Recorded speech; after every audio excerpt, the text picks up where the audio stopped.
Steven Crowder, for those of you who did not watch the coverage yesterday, decided to pop the fuck off randomly last week and say that, you know, he had a contract with someone and he was in a contract negotiations with a group. Okay, he won't name who, but like everybody understood it was Daily Wire, except for Jordan Peterson, who's stupid, and that he felt betrayed by this contract. Now, he said it was wage slavery, so much fucking control over Steven Crowder. He was like, it's unacceptable. Turns out the contract was for $50 million over the course of 4 years as a starting point. Like that was like the starting point of the negotiation. Steven Crowder came back and popped off and said, oh, 50 million? Well, guess what? I actually want 140 million. And to be honest with you, I don't even understand what's going on at that part. Like, I don't know if they're on meth, if they're on crack, like what the fuck's going on that like conservatives are just like running numbers. It's so crazy. Big Mike texted me and was like, dude, who's getting this kind of money? Like, what the fuck's happening here? It's unimaginable. Like, I mean, it's not a normal media contract. I'll tell you that much. Okay. You know, these like fat YouTube deals or fat fucking, mixer deals and shit that were like one-offs that'll never happen again. Like those contracts are not that big. Like Steven Crowder, who is less relevant than myself as we looked at all of the, metrics, is not generating that kind of output. He's paid like 5 to 10 times more than he produces. Remember when Boring admitted it wasn't about revenue, not profit? Exactly. So some of the best parts about this was when Jeremy Boring, the CEO of the company, the co-CEO of the company, alongside Ben Shapiro, I believe, came out and did a 50-minute video. We watched the 50-minute video. It was fucking nuts. He just basically revealed that most of the right-wing operations that Steven Crowder has been a part of has been funded by billionaires, like right-wing billionaires, PJ Media and all the like. He literally just said it. Like he openly said it. He said two really important things in the video when he was responding to Steven Crowder leaking the documents. Two key parts of this was basically, Hasan, you're right. Conservatives are running media operations where they just funnel a bunch of money into it because they don't give a shit. They value agitated propaganda. They value the type of propaganda conservatives put out there. And he also said, Steven Crowder, you need to be better at doing dog whistles. Like, we love when you paywall racism, like only clans, okay? We love that shit. But you need to be doing better fucking dog whistles because you can't be getting banned out here, homie. And to be fair, I mean, it was a wild thing to watch. Steven Crowder then turned around and then made another video saying, and he had recorded the conversation that he had with Jeremy Boring. I lost my fucking mind. I can't believe this is real. Us leftist creators are ironically the self-made men that these conservatives worship, and they get all the welfare incredible. Yeah, I mean, it's literally, it's like busy work for fucking losers who couldn't make it. You know what I mean? Like, they couldn't cut it in Hollywood. They couldn't cut it in entertainment. So they are now conservatives, and like they know that there is just a fucking press out there. Like they're just fucking minting. They're selling the $1 trillion coin so they can keep this thing going for conservatives. It's just like claiming Hasanabi is self-made. I mean, we in the Twitch space do not get the same kind of support that the conservative media ecosystem gets. Of course, I'm not like self-made. No man is self-made. Of course, I had profoundly privileged beginnings, especially with respect to working at the Young Turks. But considering that like my reach has now multiple times larger than TYT itself, like obviously, like, you know, it's not like Jank is fucking paying you motherfuckers to be in here, right? Discuss conservative comedian Steven Crowder's attacks on Jeremy Boring and the Daily Wire. A runaway girl is kept from her parents because they supposedly misgendered her, and the cost is horrific. And Joe Biden says he has no regrets about storing classified documents. Okay, this is like the entire thing. I wanna see just I don't give a fuck about his transphobic shit, okay? I only care about the drama. Him in very rough times. I had personally attempted to intervene Jesse W. Photo, thank you for the 5 gifted. Miss Melzy, thank you for the 5 gifted as well. When very like, these guys are all shitheads. These guys are all shitheads, but they're also friends. Like, they actually like one another, which is so odd to think about because, like, they're all such awful, disgusting people. They're not just, like, friends because, you know, they're transphobic together. Friends who are transphobic together stay together type thing. Like, they just also, I guess, appreciate each other's company and shit. Like, I don't know what the fuck you talk to one another about. You know what I mean? I just don't know. Like, the conversation's got to be so mid. You know what I'm saying? Like, the convos have to be awful. Like, what are you talking about? Hunter Biden's penis. So crazy that Democrats are hiding that, huh? Kids these days, they're so woke. Crime in LA? I don't know. Okay, anyway, let's keep going. I know that my business partner, Jeremy Boring, has made him sick to his stomach as well because we had always considered Stephen a friend. I was Stephen's first lawyer. I helped negotiate his contract with Fox News. It's going all the way back. It's got to be at least over a decade. And Stephen and I had always been very friendly. I know Jeremy was even friendlier with Stephen, had counseled him in very rough times. I had personally attempted to intervene when Stephen was demonetized in June 2019 on YouTube. I actually sounded off so loudly that the people at YouTube reached out to me, and Susan Wojcicki, the head of YouTube, got on the phone with me, and I reamed her out over demonetizing Stephen. And don't you find that a bit strange that, like, YouTube, this tech giant that's supposedly communist, is you know, demonetizing and silencing right-wing people, but, like, Ben Shapiro gets an audience with Susan Wojcicki? That's odd. That's really interesting. I'm just saying that is very odd that, like, these guys constantly complain about, like, tech monopolies, which exist, by the way, and how fucking biased tech is. It's like a fundamental plank of, like, right-wing agitprop is, like, how big tech is always against us, Meanwhile, they have direct access to the fucking CEO, dude. Come on. He's not lying, chat. They're not censored. It's fucking bullshit. There are very clear-cut boundaries on things you can't do on this fucking platform. If you post the entirety of the Transformers movies, you're going to get banned, okay? If you are openly, aggressively fucking racist, then you're going to get banned. There's a reason why Ben Shapiro doesn't get banned, because he knows how to toe the line. He knows what to say. That's it. Ironically, Boring was telling Steven Crowder to also not, you know, go overboard, you know, paywall the racist stuff that he loves. He loves when Steven Crowder gets racist. That's why they wanted to hire him. Just don't do it so aggressively that you get banned. On the other hand, leftists are represented by Ludwig. Yeah, I mean, Ludwig would never get a YouTube contract if he was a leftist, as in, like, if he was making leftist content. He himself is progressive, okay? He has a lot of values that align with mine, but that's not his content. I hope it made a difference. You know, look, I think that Stephen is an incredibly talented comedian. I also think that what he is doing to my friend Jeremy Boring right now is one of the most disgusting things I have ever seen in politics. It really is one of the ugliest things I've ever seen. In order to understand what's happening, I think you have to understand a couple of things. So for those who missed the story, basically, we offered Stephen a term sheet, a non-binding term sheet. A non-binding term sheet is exactly... It's gross. I'm sorry. Like, I don't even give a fuck about the all the awfulness that they pump out. I think the most offensive thing that these dipshits say is Steven Crowder is a talented comedian. Like, the entire rest of this is going to be like transphobic screed, and it's still the most offensive thing, okay? You cannot say that.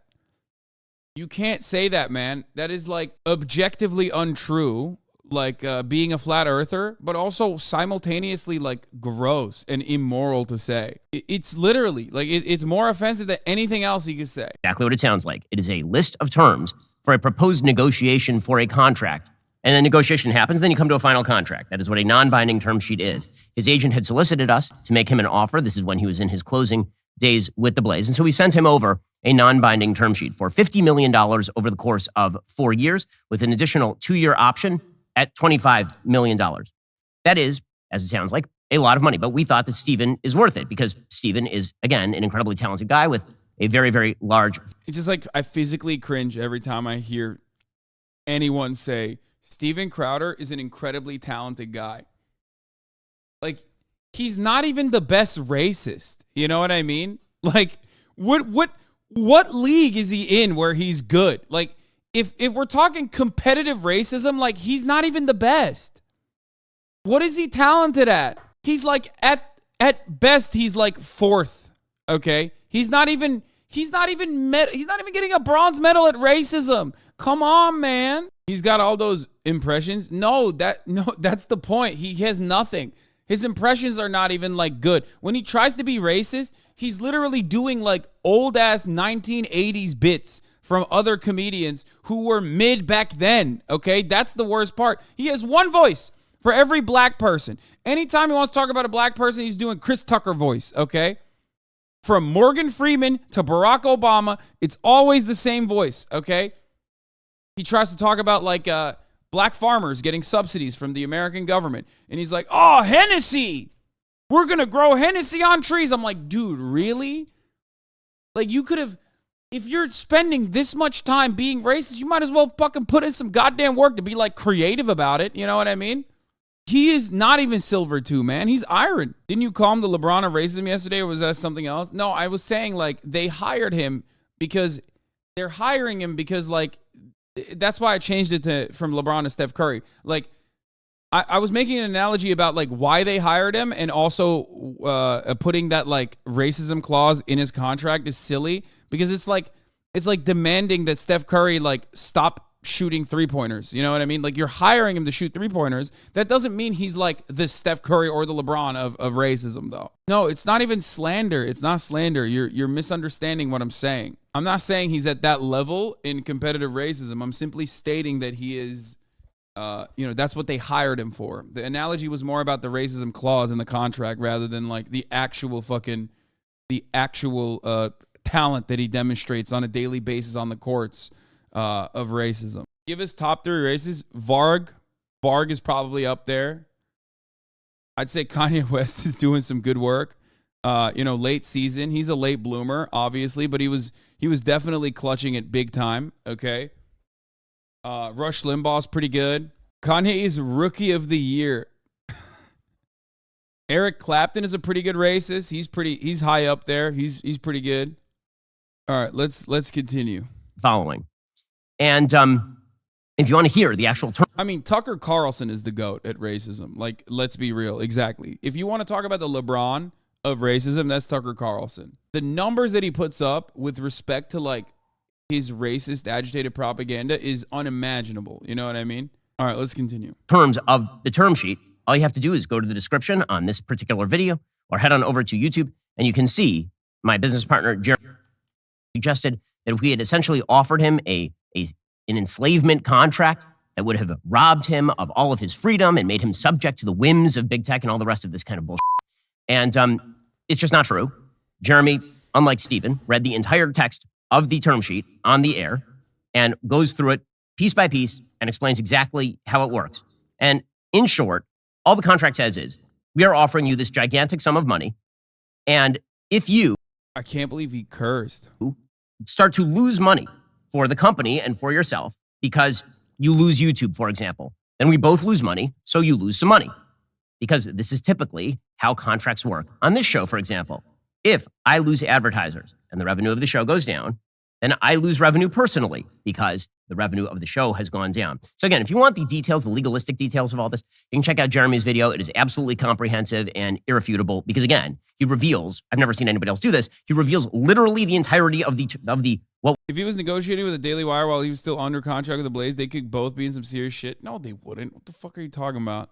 No, I think like Mitt Orchard is right about this, by the way. This is another angle that I totally forgot about that I did not consider. And it also pairs with Steven Crowder not knowing what the Mug Club numbers are, what the Mug Club subscription numbers are. The Mug Club is not his. I think the Mug Club might be the Blaze's because Steven Crowder is under contract with the Blaze, which, as Jeremy Boring also pointed out, is funded by a right-wing billionaire. Just like PJ Media, which Steven Crowder used to work at, just like every other outlet that Steven Crowder has always been hired by. And when you're under the wing of like the Blaze or whatever, they probably take your paywall and they take the money under your and you know, all of your mug club money goes directly to them. I'm a sucker for Twitter political drama. So for anyone else with that same weak spot, I have a theory on Steven Crowder versus the Daily Wire. TLDR is actually about the Blaze. From all appearances on Crowder's Twitter TL, his email list was contractually jacked by the Blaze. Yeah, unlike Daily Wire. And this email list is really important because they sell it to fucking political campaigns. If you know anything about how, you know, conservative Inc. works, big con, conservative media, independent or not, is regularly working with political campaigns. So it's a huge, huge deal to have the most bigoted, idiotic, anti-vaxxer dickheads and have like a massive fucking email list, okay? That data is very valuable to political campaigns. They pay like on the low end $500,000 for that fucking data, okay? And unlike the Daily Wire, who only sent him a term sheet he found unacceptable, he never put the Blaze on blast. I'm presuming there must have been a solid non-disclosure disparagement clause in whatever contract he had with them. So Crowder has to try and scrounge back as much of his list as he can via his socials, and whatever number of contracts he got from that was probably amazing for a startup, but paled in comparison to the list he would have built over 10 years or whatever. Needless to say, this would feel bad. Steven Crowder, being a lifelong man baby, however, does not take life's injustices nearly as much in stride as the average 35-year-old man. Having literally no recourse against the Blaze, he instead channeled all of his anger into a fight with a new negotiating partner it looked like he wasn't going to reach agreeable terms with. As a former Mug Club member, oh my God, that's awesome. You were a Mug Club guy? I can confirm it brings you straight to blaze.tv to put your payment info in. After you sign up, you're supposed to get a Crowder mug that I never got. Thanks for reforming me, brother. I love you, Hasan. From Mug Club member to a 7-month subscriber, dude. What a fucking pipeline. Okay, this theory makes a lot of sense. He wanted to create a lot of hubbub, and he wanted to go crazy on the timeline in the most public fashion he could. He can't do it against the Blaze because he has contractual obligations. They will cook him, okay? He doesn't want to get held up with like legal trouble, even though the Blaze is not giving his email list back to him. Sam Cedar suggested that he was tampering because he was under contract while negotiating a new contract with a different entity. I mean, that kind of stuff is like, I don't care about that, to be honest. Like, what? Talking to another company about like potentially moving over there? Who gives a shit?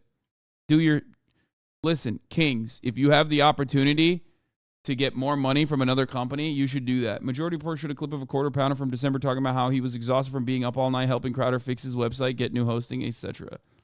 Yeah, I don't give a fuck about non-compete stuff. Like, you know, suck my dick. Free market, baby. Free market, bitch. Okay, this would sort of explain the bizarre move of starting a public fight over a contract he hasn't even made a counteroffer to, let alone signed. He did make a counteroffer, by the way, which was $140 million. Poor Steven has developed a deep-seated hatred of contracts in the conservative media sphere, but he's unable to take his hatred out on the media company that really fucked him, unable to cry about the terms you signed. Next best thing is to cry about the ones you haven't. There's no real strategy or cause here, though Crowder has probably convinced himself otherwise. He signed away a lot more than he should have with the Blaze, and that realization has basically driven him out of his mind these past few months, culminating in this shit show. Ultimately, it is additionally funny that Steven Crowder, who makes a lot of money, far more than he deserves, absolutely, by shitting on the working class and telling working class people that they're entitled and lazy, okay, is now finding himself at the throes of having no adequate labor protection and also not being able to negotiate, even though he has leverage. So that, my friends, is pretty fucking funny. Okay? I mean, it is. This guy literally talks about how great the Supreme Court is, how great the fucking lack of labor protections in this country are. Even if he doesn't directly address it in those terms, his job, as he is working in one of the many outlets that are funded by billionaires who pay him this money to say these sorts of things, his job is basically to undermine labor protections, to make arguments against labor protections. He's so anti-labor, he used to go and troll labor union organizers, and one time he got his ass beat actually by a union guy. Remember that. That's how deep this his disdain for unions goes. What was supposed to be confidential term sheet that Steven decided to partially leak for his own benefit. And this is the part that's really ugly. Okay, so the part that's really ugly is the betrayal of friendship. So last night, Steven Crowder, in response to Jeremy reading the entire term sheet and saying somehow Steven misconstrued this and is using this to attack us, and launch a website called Stop Big Con, as though we are in the pocket of big tech. We are in the pocket of big tech. We who have invested literally tens of millions of dollars building alternatives to big tech. We who put up people. Ultimately, I think this kind of conservative infighting is fire, but like I suspect that Steven Crowder gets a lot more clout from like the idiots because like, look, ultimately everyone is stupid, right? People are very stupid. Think about the dumbest guy you know. That guy, think about the dumbest guy you know, okay? Think about the average intelligent person. That means 50% of society is dumber than that guy, okay? It's a George Carlin bit, but it's true. It's true. It's just like there's a lot of dumb guys out there, okay? I myself included. I'm a dumb guy. Now, because there are more dumb guys out there than there are smart guys, okay?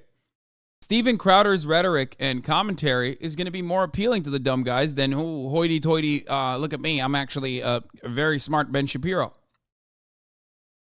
Especially on the right, which is all about shapes and colors, you know what I mean? The entire fucking right-wing rhetoric hinges on, triggering your lizard brain. What I'm trying to say is, I think Steven Crowder picking a fight with Daily Wire made him look really bad from our perspective.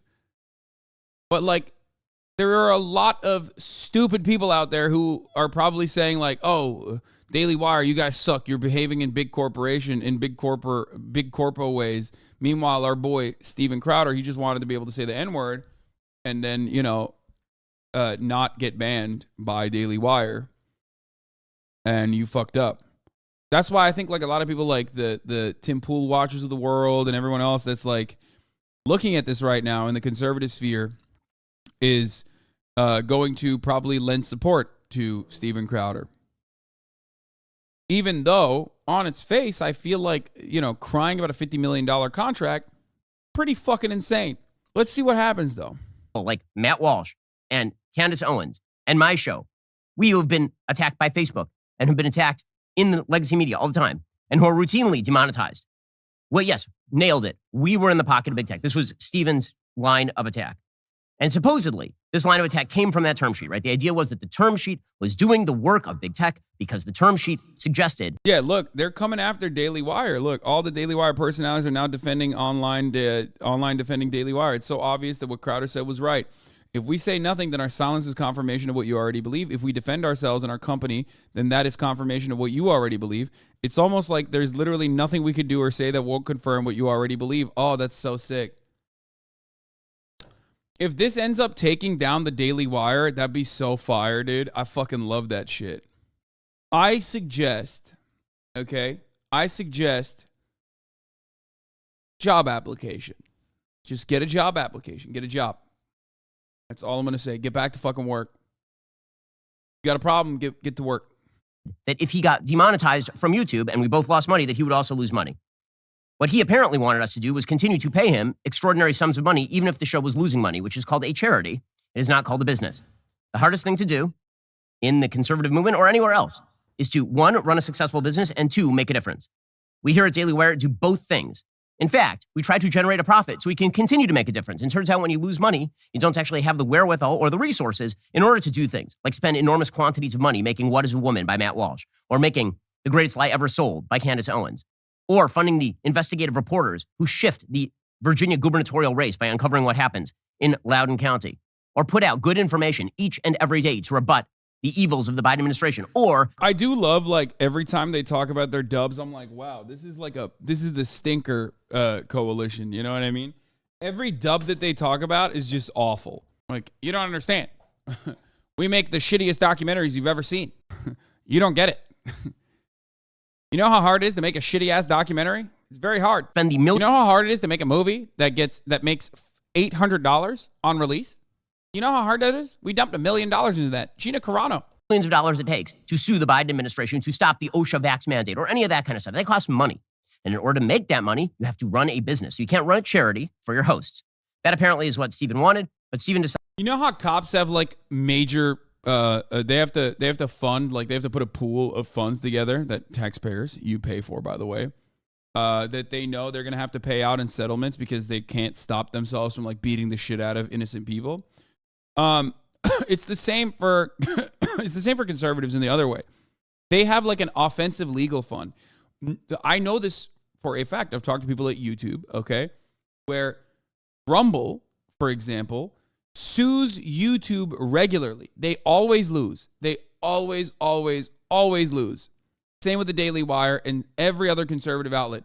They love holding people up in legal battles, specifically because if win or lose, they get the media out of it. They get like clout out of it. Like they're making it seem like they're doing something. Very strange thing. It's a very weird way to make money, I guess. I don't fucking know. I don't understand how else to describe it. This is what they do though.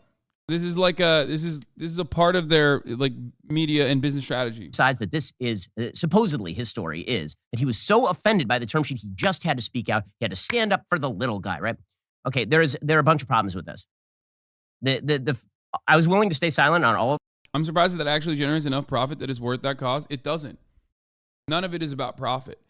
None of these companies are profitable. I don't think Daily Wire is profitable. I do not believe any of these companies are profitable. They are not doing it for profit. They're doing it because it's politics. They're doing it because people will give them money regardless, no matter what happens. That's why all of these outlets are they have insane burn rates. They don't care. They can keep paying people. They can keep overpaying these fucking racist assholes because their job isn't to make money as a media outlet. Their job is to make propaganda. Their job is to also then sell data, but like their job ultimately is to sell the idea of conservatism. All this, generally speaking, and not get into the weeds and not get into Stephen's personal conduct until the point when he personally recorded a phone call with my best friend, Jeremy Boring, and then proceeded to release that publicly. That is disgusting. It is disgusting and it is vile on a pure human level.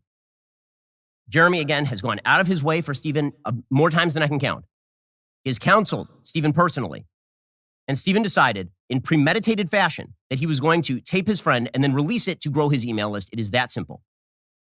And I'll show you the timeline here because the case here is that, again, this term sheet that he got, he was so offended by it, he just had to speak up. He couldn't be held back any longer. He had to speak up on behalf of the little guy. Okay, I'm going to read you the timeline of what happened during this negotiation and when he decided to tape his friend, his supposed friend, Jeremy Boring.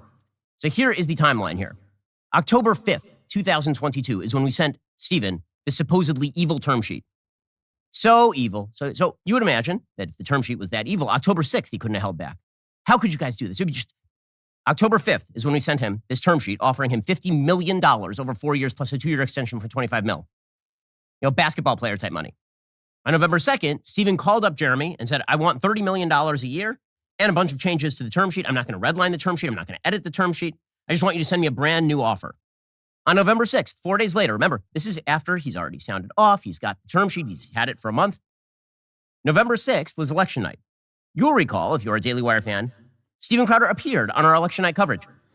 Yeah, it makes sense. I think it's because his contract ended with the Blaze on December and he wanted to like make waves. You know what I mean? He wanted to like announce his independence basically. And he had no way of announcing his independency by like shitting on the Blaze because he has an NDA and a non-disparagement agreement most likely on top of that.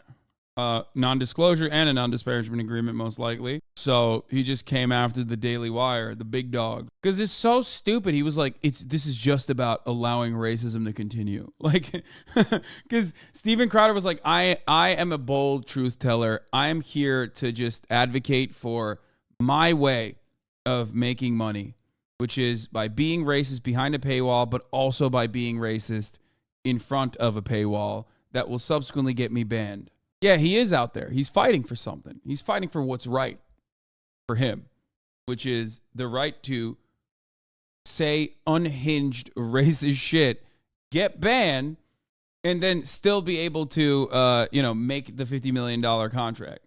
Everything was very friendly. Everything was very chummy. Everything was great. November 14th or thereabouts, we decided that we couldn't meet his demands, that his demands were not rational in business terms, that he wanted too much money, and all the rest of it. So we let him know, no hard feelings. We're still friends, just like we do in every contract negotiation. As Tim Pool said on his show last night, we've had contract negotiations with Tim, and we disagreed, and we went our separate ways, and we still like Tim. Tim still likes us, and all the rest. Okay, so November 14th or thereabouts, we told Stephen that we couldn't meet his demands. Fast forward another month, December 12th, he registered the site Stop Big Con. Okay, that's when he registered it. Remember, October 5th is when he received the terms. November 14th is when we said we could not meet his demands. December 12th is when he registered Stop Big Con because he knew that 3 days later, he was going to be announcing that he was leaving the Blaze. He needed a plan, and attacking us was the plan. December 15th, he announced he was leaving the Blaze. A month after that, he texted Jeremy in friendly fashion to ask if they could talk. On January 9th, he called Jeremy and proceeded to tape him. Without permission, without Jeremy's knowledge, he proceeded to tape a person who was supposedly his friend. And remember, this is all based on the passion of the upset that he had over a term sheet that was submitted to him on October 5th. It is a month. It's actually 36. Yes, we know Crowder is a hypocrite. Delusional Colin Kaepernick compares slavery to $1 million contracts. We know. Yes, he has. Again, his entire job is about telling people that they suck, like telling workers that they suck and they're lazy and they're shitheads and they're entitled. You know what I mean? He's also done this whole Colin Kaepernick bit. Colin Kaepernick said that the NFL Combine is akin to a slave market. Let's get 6 back days to the story. After, so January 17th is when he launches Stop Big Con. So just to get this straight, just to get the timeline straight, because this is what we would call a premeditated move in an attempt to grow your email list. This means 104 days elapsed between when Steven Crowder received the term sheet that we submitted to him and when he launched Stop Big Con. 104 days. And it means that 36 days elapsed between when he decided to attack Daily Wire and Jeremy by purchasing Stop Big Con and when he called Jeremy to tape him. So that means well over 3 months elapsed, again, between when he received this egregiously evil term sheet, which, by the way, is not egregiously evil. The term sheet is perfectly legitimate. It was the basis for further negotiation. There would have been moves on both sides, but there's nothing wrong with saying to a person who produces a show, one, you have to produce a certain number of shows, and if you don't, we're not going to pay you for the shows that you don't produce. And two, if your show begins to lose money, you also lose money. This is how business works. This is how the media works. This is how capitalism works. We are not communists. We do not pay people in order to not generate revenue. We cannot run a business and keep it functional. That's right, baby. He's right. Except every single right-wing outlet is operating at a loss, and they're operating at a loss because their goal is not to generate money or turn profit. They are not publicly traded. Their goal is to do propaganda, and that's why Republicans will always pay handsomely for that. Okay? Yes, their job is to generate new school shooters. Their job is to create new LGBT drag brunch shooters. That's their job. Ultimately, it is profitable because it's profitable to those business owners that, can continue tampering with how society operates. Employ 300 people and have the money to spend on all the wonderful projects that we like to do, on the $100 million we're going to spend on kids content, on the suing of Joe Biden's administration, we can't do any of that stuff unless we are a profitable company. We don't pay people just for the fun of it. So that means this is totally premeditated. It is an attempt to grow an email list by deliberately misconstruing terms of a perfectly legitimate non-binding term sheet for a person that I personally and Jeremy, have gone out of our way to help multiple times. A person who then claims that we are the big... I'm very excited for the kids' content. That's going to be really funny. I can't wait to watch that shit. Once again, all of these media ventures, including the Daily Wire, yeah, they're generating revenue, but they're not turning profit, okay? If I, as a Twitch streamer, was not a profitable business for myself, I would not be able to continue doing this, okay? Because ultimately, if I can't sustain it, not profit, but if I was not it would not be sustainable. oh, well, I generated this amount of revenue. Meanwhile, I can't put food on my table. Well, okay, then I die. I have to do a different job. That's how it works. These guys don't have that fear. They don't have that fear because it's not about that. They can use the revenue to say, like, look how great we are. Look how big we are. Look how much reach we have. Ultimately, and then go back to the billionaires and get funding. But having said that, maybe Daily Wire is different. They probably do generate a decent chunk of revenue. But I just don't think that they're turning a profit. Media is so expensive, dude. Shills for YouTube. Anyway. Right? We're the ones who are shilling for big tech. So what's his claim on that? His claim is that we're shilling for big tech. Like, my statement is backed by what Jeremy Boring, the CEO of Daily Wire, quite literally fucking stated, which is that every single one of these right-wing outlets are funded by billionaires.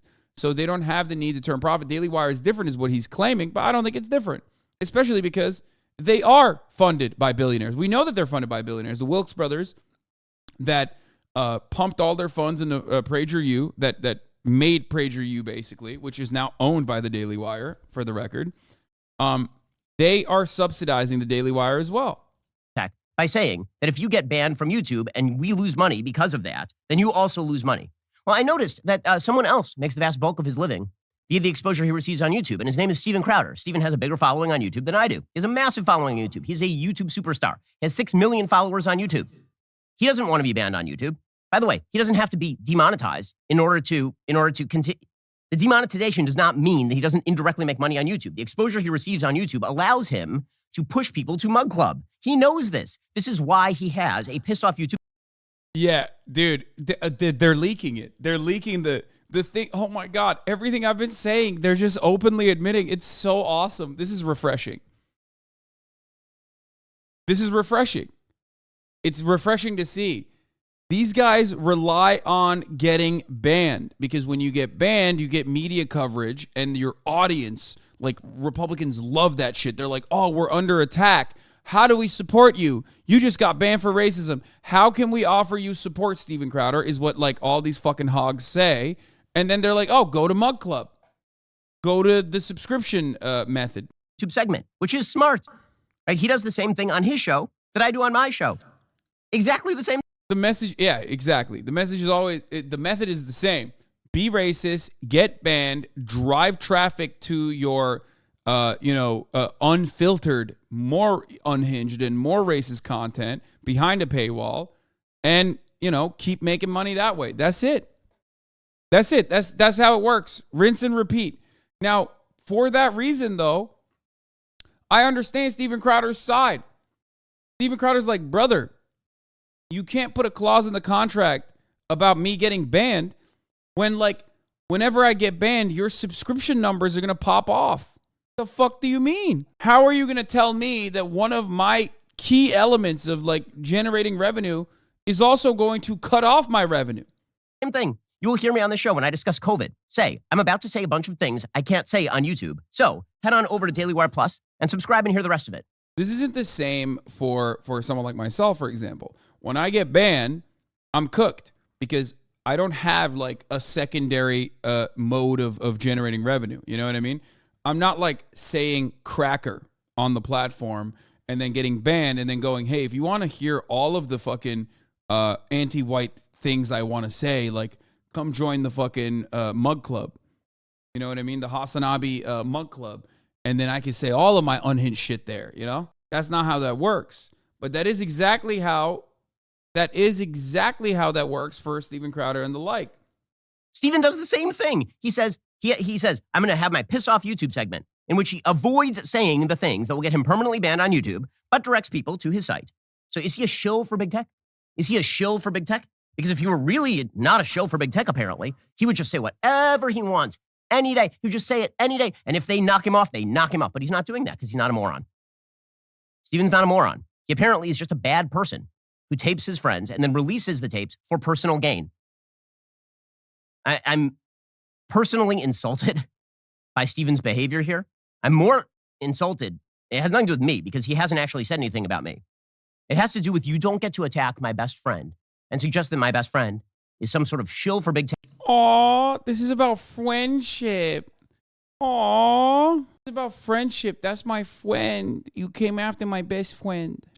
Tech, when we spend every day, literally every day in this business, attempting to fight big tech and to win, when you spend every day trying to bring good content to people who can't get it in a lot of other ways and build a business, who go out of our way to make offers to people for tens of millions of dollars so they can continue to promote, to provide the content that you want, tens of millions of dollars to people like Steven Crowder. I don't see a lot of other people walking across the table to make this offer to Steven Crowder. The easiest thing to do in our particular industry is to attack your friends and make money off of that. The hardest thing to do in our industry is to win at business and to win against the left, and those two things are simultaneous. Because if you lose money, you can't keep operating and fight the agenda of the left. You know, it makes me nauseous to be talking about this, honestly. It makes me sick to be talking about this. It makes him nauseous. Let's get to stuff that doesn't make me sick. A 14-year-old trans child wanted to play football the other day. Let's talk about that. How can we kill them? Like that's, let's talk instead about things that truly matter. How can we get this trans teenager to kill themselves immediately? The singular trans girl in the state of Utah deserves the death penalty. How do we make it happen? I'm sad for Steven that he feels the necessity to plan for money. Not gonna lie, I hate how convincing he sounds. Sometimes I kind of get how people get indoctrinated by him. Yes, because we're all stupid. We're all stupid. We hear someone with convictions speak confidently and eloquently, and we say, oh my God, this guy's got it. He must be right to a certain degree. Conservatives also, on top of that, benefit from societal foundations being slanted in their direction, okay? All of the systems that we exist under throughout history and even in contemporary society have a right-wing slant. Progress is constantly fighting against that, okay? Sometimes bouldering against that. Sometimes losing against that change. And for that reason, if you can talk and come across confident and say, it's just pure, basic sensibilities here. It's common sense. Most people will still turn around and go, wait a minute. It is kind of common sense. That's how the shit works. That's why I always say it's like much easier to be a conservative commentator as well. Can you give an example of that in society currently? I mean, the greatest example I can give you, which is like almost cliche at this point, is the abortion ban, right?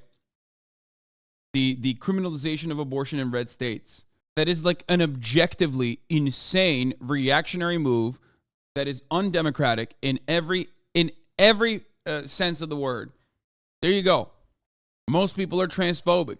That's another one. If you want to understand it from like social issues, most people are transphobic because we have rigid gender binaries that we have been taught since birth. Doesn't matter if it's antiquated. Doesn't matter if it's actually culturally irrelevant in the grand scheme of things, as a matter of fact. Ultimately, people just have that sensibility. We live under a capitalist system, so people believe that like hard work and meritocracy exists.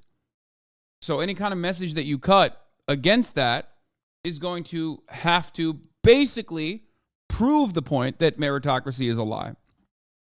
But most people's starting point is that meritocracy is not a lie. Biology is not socially made. See, this guy's still talking about biology when we're not talking about biology. We're talking about gender. Gender has nothing to do with biology.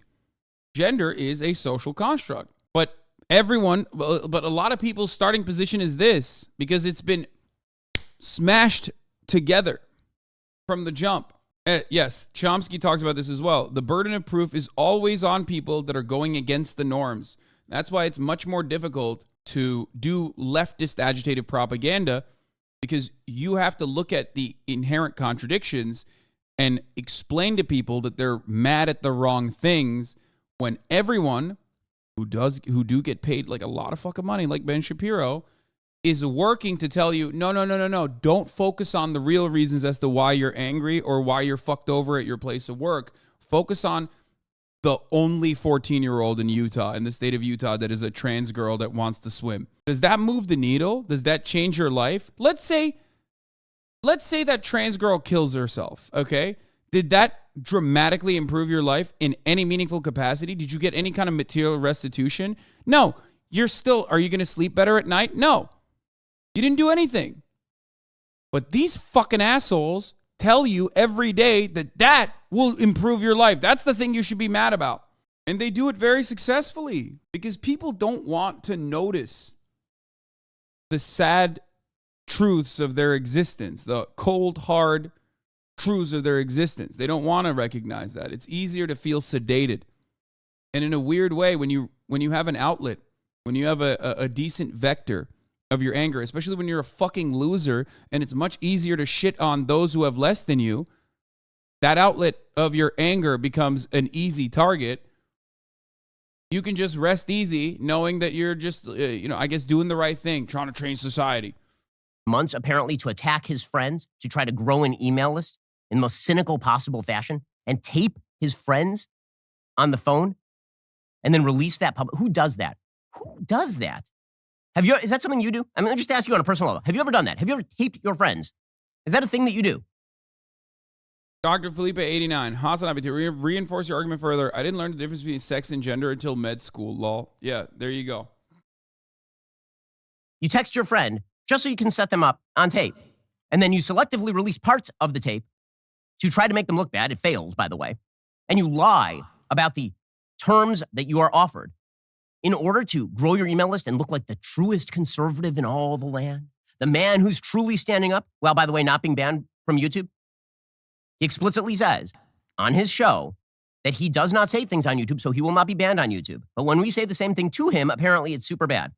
Or alternatively, this is one of the all-time planned attacks for monetization I have ever seen. And doing it by attacking a person like Jeremy, who's been extremely kind to Stephen, is just vile at the highest possible level. It's personally repulsive. It's absolutely repulsive. We'll get to more on this in just 1 second. First, if the past couple of years have taught us anything, it's that in a crisis-like situation, it can be very difficult to come by the bureaucrats refuse to return her to her. Let's hear from Candace Owens as well. This is the last part of this and Brett Cooper.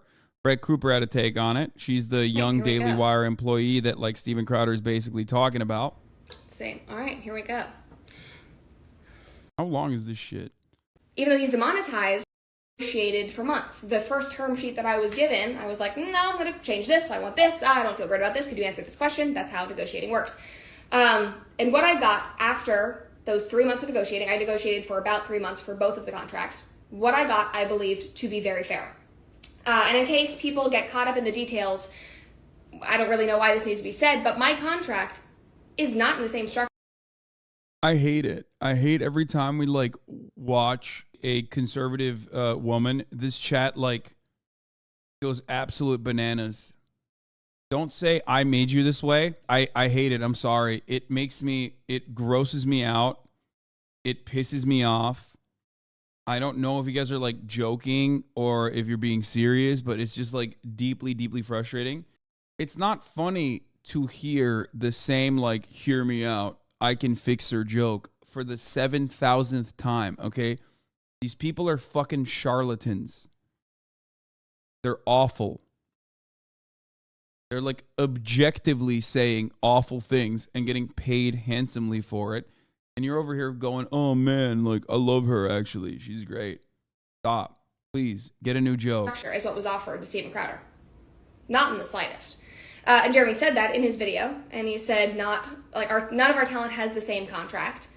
At least in my opinion, that is true in my experience. So some of the concerns that Steven Crowder has, though he might be concerned with that, that's not in my contract. I fought for something Makes me different. not want to watch it. But again, the point is I chose to sign and I chose to trade value for value in a capitalist society working for a business. Now, in my case, the value for me is that being at this young age, I am now 21, I have incredible mentorship at the Daily Wire. Like, I am growing a show and an audience with some of the greatest talent in entertainment and media that you could get. Like, that is not slavery. Okay, it's boring. All right, we're going to look at Candace Owens real quick.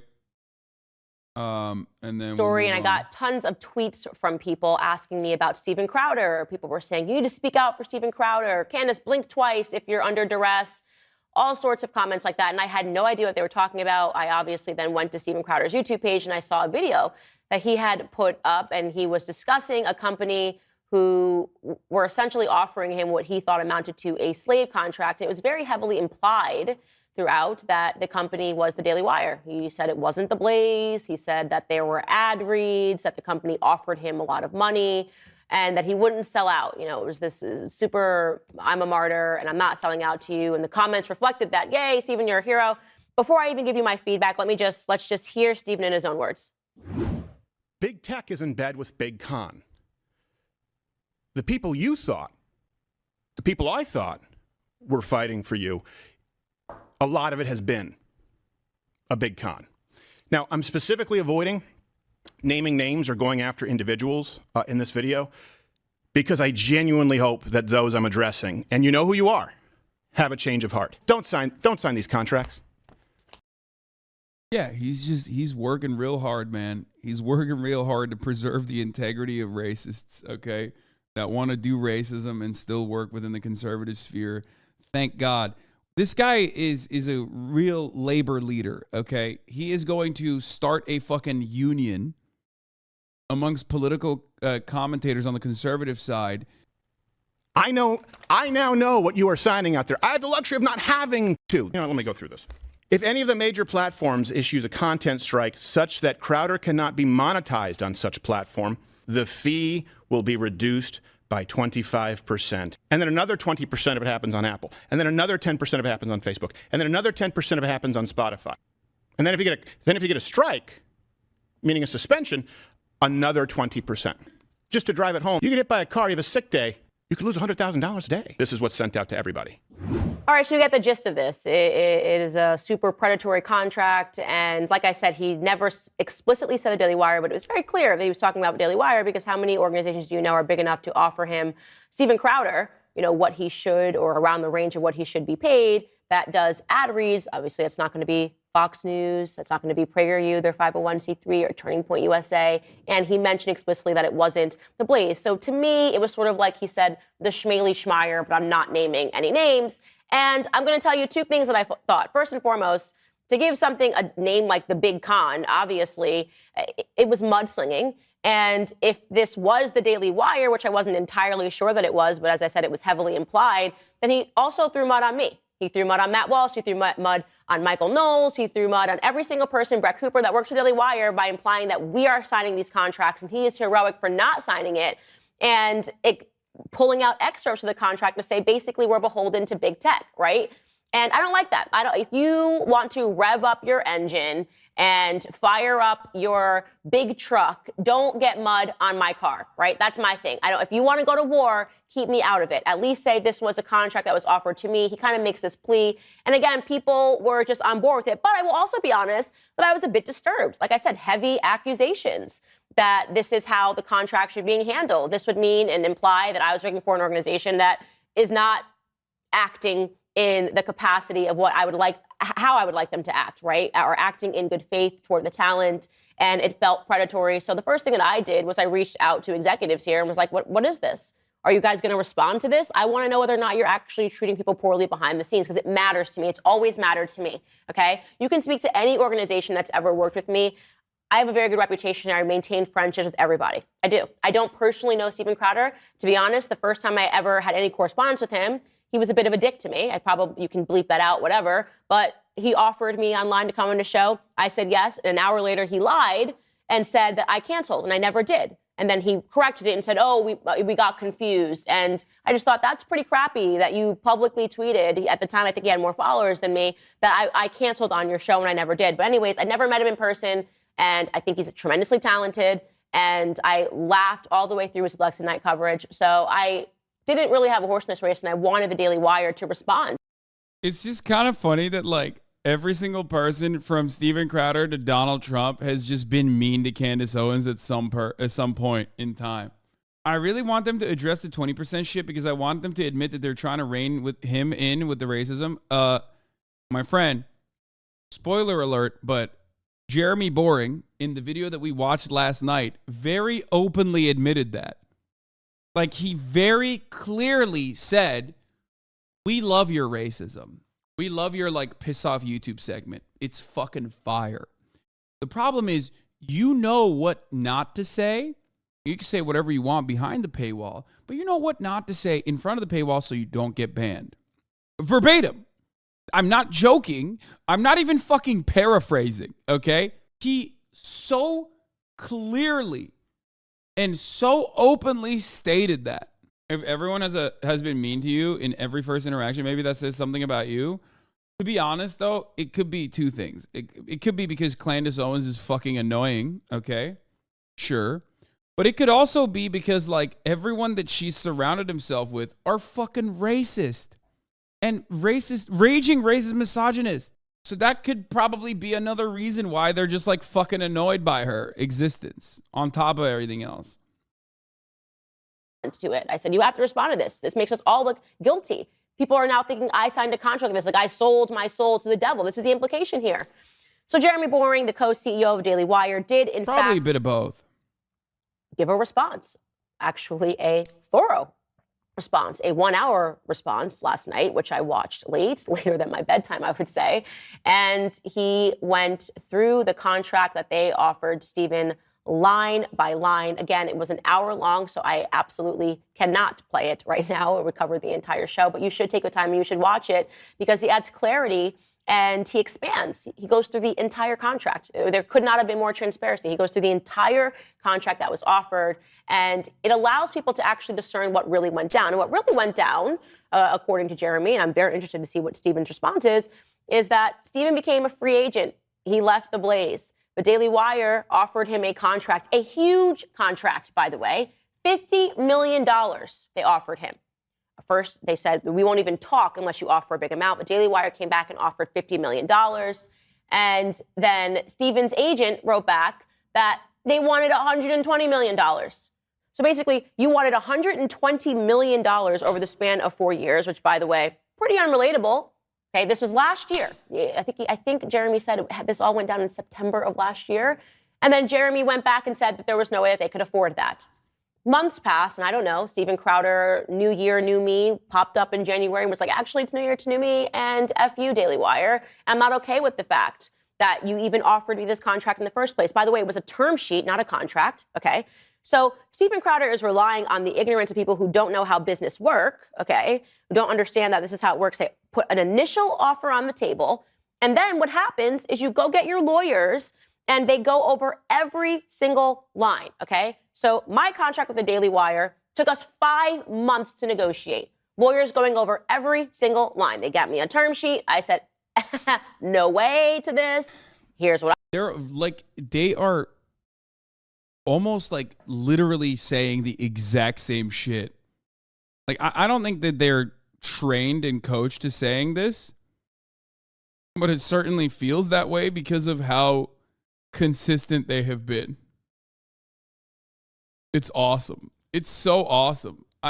This is just awesome. I can't stop appreciating and enjoying the backlash and all this drama, especially as it pertains to like conservatives complaining about like the starting spark of this being a very famous anti-worker conservative complaining about worker rights, labor protections, as it pertains to like protections over being able to say racist shit without scrutiny. And also ends with him saying that a $50 million contract is slave labor. It's so good. It's like a perfect demonstration of every single thing that we say. What I'm saying, they say, no way to this. And then I say, no, and you go back and forth. And this is just business negotiations. It's nothing personal, okay? And of course, if I did not believe in something that I was signing or I thought it was disadvantageous, we talk it out. And they explain their logic, and I explain my logic and what my fears are. This is totally normal in the capacity of contracts everywhere signed. And yet, by removing some crucial information in his initial video, and like I said, I felt the same way as people that watched it at first, it made it seem as though the Daily Wire was just trying to enslave Steven Crowder. It's just not fair what Steven Crowder did. I think that honestly, he was acting a bit like a child actor. And I think it's incredibly immature to not give people all of the information up front, right? What's Crowder's exit ramp? There's no way he has a better deal lined up, and there's no way to the publicity from this is worth 50 mil. It's not. I think he realized that, he just wanted to be independent and not work with like The Blaze or not work with the Daily Wire, not work with a larger conservative media conglomerate that will like offer him a contract on top of the money that he's making, which is what he's used to, so that he can maintain his own like email list. I think that a big part of this argument, this back and forth, revolves around email lists and data that you can eventually sell to conservative campaigns. Because like, if you have a fat email list, dude, if you have a fat email list full of fucking idiots, okay, full of the dumbest people on the planet that are like willing and able to go and shoot up schools or shoot up the Walmart or go and shoot up the ballot box, I guess, literally and figuratively, that's valuable to Republican operatives. That's like, at least at the minimum, it's like 500 grand, 250 grand a pop for each individual campaign. That is going to generate a lot of revenue for Steven Crowder. Do streamers have an email list of all their subs? No, I don't. I mean, maybe. I don't know. To refuse to name specific what the fuck is a streamer gonna do with their subs, dude? names and to therefore sling mud onto every single person, and it's egocentric, right? It's going. This was my experience, and therefore it must be everybody else. No, it's about the ownership of the IP, because in the contract they would all go to DW. Yeah, I mean that's another component of it too, but I do think that the email list is like the main reason why he's doing what he's doing now. Else's experience, and so I'm going to be the hero by saying that everyone's under duress and you can come to me so I can start my own company. At the end of the day, I think what happened, this is completely my opinion, by the way, so I'm not blinking twice, I'm not under duress, is that Steven Crowder became a free agent and he's feeling a little vulnerable right now, right? He's used to working for other organizations. He has some guaranteed pay. And he thought that Daily Wire were actually going to meet him at $120 million. They didn't. They declined. And he's still feeling a little shaky on that. It's scary to go out on your own. I thought about it. I thought about going out on my own. It's a lot of work. Maybe down the line I will. But it's a scary thing to go out, to step out on your own and say, I'm going to do this thing completely by myself. As Jeremy pointed out, Steven's not done that before, right? And so to do this, he pulled a move in which he was going to try to take a bunch of people that were subscribed to the Daily Wire and start his own company. So essentially saying, I'm the hero, I'm the martyr, follow me because I'm not like those guys. And then he was going to start his own shop. And that's what he's trying to do. And some people fell for it and said, I'm with you to the end, I'm Mug Club till I die, and didn't understand that really nothing happened here other than nobody wanted to pay Steven Crowder $120 million. So he turned to his viewers, who he thinks are stupid enough at least not to understand how business negotiations work, right? Like, this is like normal. You kick it back and forth. And they were going to make up for his loss. So people that are upset by his video, the millions of people who watched it, are now going to give him $1, whatever it costs to be in the Mug Club. And they're going to become the $120 million that he feels that he deserves. First of all, I'm just going to say this, unrelatable. Unrelatable. People are trying to pay for bacon and eggs right now at the grocery store, trying to buy a steak once a week. And you're over here crying because somebody couldn't meet you at $120 million. And it is crying. I don't like it. It was a total bitch move. There are plenty of things that happen across all organizations in the conservative movement where I will say that I empathize with Steven Crowder and saying that sometimes you feel like a cynic, which is like, is everybody selling out? Are people doing this, people doing that? There are a lot of things that Daily Wire has done that I disagree with. There's a lot of things that Turning Point has done that I disagree with. There are things perhaps that PragerU has done that I disagree with. I have worked with all of these companies, right? But to do a total bitch move and go out to the public rather than trying to resolve these things and these slight differences behind the scenes, and to make it seem like you're the hero and you're the true one and you keep it authentic when something really nothing happened other than you didn't like an initial term sheet. And all you had to do was tell them that and tell them what you didn't like and go back and forth with lawyers like everybody else. I think it's crappy. I think Steven is a little egocentric. He probably will do better on his own. I don't think he knows how to plan a team. And by the way, the last thing I'm going to say, because I'm going on Tim Pool's tonight, so I'm going to say it anyways later, is that I'm pretty sure, wasn't it Steven Crowder who also screwed over somebody he used to work with? Was it not Gay Jared? This part is fucking spicy. This is a dagger. Candace Owens is she's not holding back. She's like, bitch, you got skeletons in your closet. You better shut the fuck up. I love this, dude. God, it's so good. It's so fucking good. It's so fucking good. Oh my Lord, it's so good. What is the not gay Jared story? I have no idea. Oh, Jared said, for what it's worth, it should be noted that I resigned from Louder with Crowder via written 2-week notice on July 2018. I was not fired or dismissed from my role, nor was I forced out of the company in any way. My departure was 100% my decision. Why I decided to leave so abruptly is a different story, but it was my personal decision. As a right-wing commentator and media personality, Jared voiced opinions like topics on gay privilege during his appearances. In an infamous episode, he and Steven ventured so far as to hit up an Antifa protest with the hope of exposing some of the secret tactics and strategies of the radical left-wing moves. During his time Louder with Crowder, Jared became involved in various sketches and talk show style discussions. I'm passing the torch, Jared announced. A very not gay Jared farewell. Reportedly he left the show because he and his partner were expecting a baby. He left because he's having a kid, wrote a Redditor. Wow, what an article, dude. I heard that Jared had gone full 1488, pondered another person. According to some rumors circulating on social media, it might have had something to do with the long-standing financial difficulties the show was facing. Several cast members weren't paid on time. Some, like Sven Computer, were reported to be owed as much as $10,000. Apparently, he owes someone named Sven Computer $10K in unpaid wages. It's been tearing the team apart. Not an endorsement of Owen Benjamin, one person tweeted. When Jared left, Crowder prevented Jared from getting a job at CRTV or another job in comedy. I don't know if this is true or not, but Sven tweeted out a bear emoji. Owen talked about Crowder owing Sven money, and Jared liked the tweet. Many people think that could be Sven and Jared's way of confirming what Owen said, since they can't outright discuss issues with Crowder because of NDA. If you build a server base in a third world country to only watch your channel, could you farm views? I don't fucking know. I don't want to know this much about Steven Crowder's work.